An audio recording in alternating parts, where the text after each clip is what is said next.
Serging elastic with a serger is actually quite easy.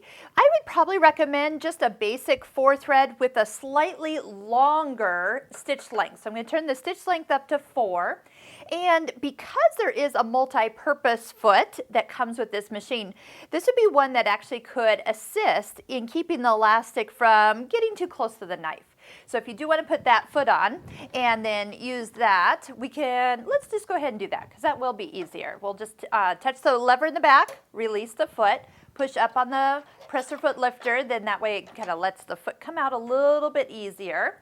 And then again, this is an adjustable guide. So as you set it up to be where you want it, this little screw will let the guide go in or out. So I'm going to put it a little closer to the knife there.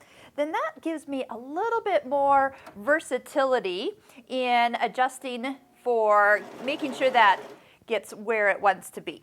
So I went ahead and started on the elastic. Now if you are really trying to make it fit a certain area, what you can do is kind of mark it and then pull the mark on the elastic to the end of your fabric.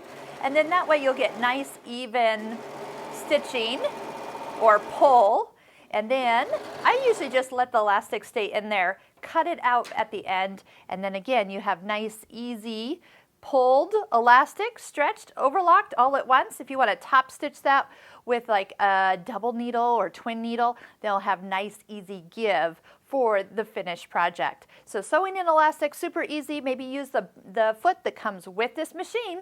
Well, because then it won't get cut over here and accidentally get the elastic cut off.